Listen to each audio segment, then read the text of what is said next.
Emoto commença à s'intéresser énormément à la structure moléculaire de l'eau et à ce qui peut la perturber. L'eau est le plus réceptif des 4 éléments.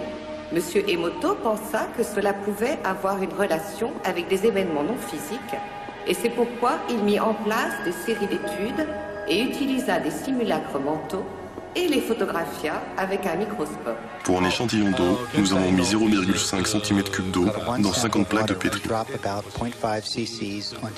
Ensuite, nous avons pris ces 50 plaques de pétri et nous les avons congelées à moins 25 degrés pendant 3 heures. Then we take those 50 petri dishes and freeze them in a freezer at minus 25 degrees Celsius for about 3 hours.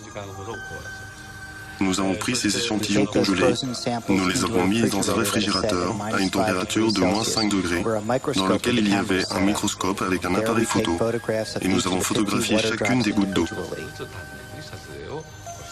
D'abord, nous avons pris en photo l'eau dans laquelle nous n'avions pas introduit d'informations. Après, nous avons pris l'eau avec l'information et nous avons réalisé le processus que je viens de vous décrire. Nous avons pris les premières photos et les deuxièmes et nous avons comparé les différences. Lorsque nous avions projeté la sensation d'amour et merci dans l'eau, les cristaux étaient magnifiques. Dans des moments comme celui-là, je pense que l'eau est en paix. La première est une photographie de l'eau du barrage de Fujiwara. Et cette photo est de la même eau après qu'un moine bouddhiste zen les bénite. Dans la série suivante de photos, M.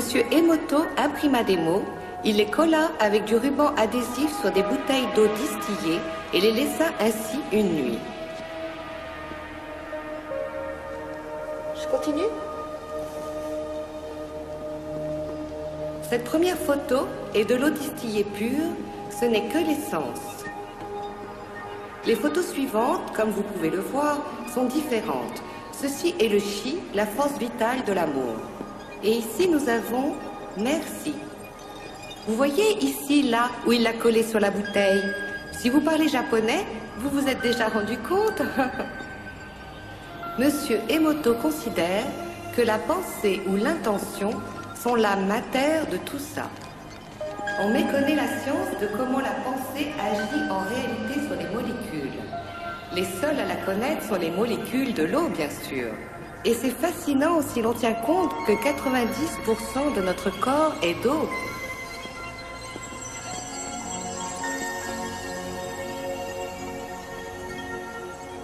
Il y a de quoi réfléchir, n'est-ce pas? Si la pensée seule fait cet effet à l'eau, quel effet ont les pensées sur nous?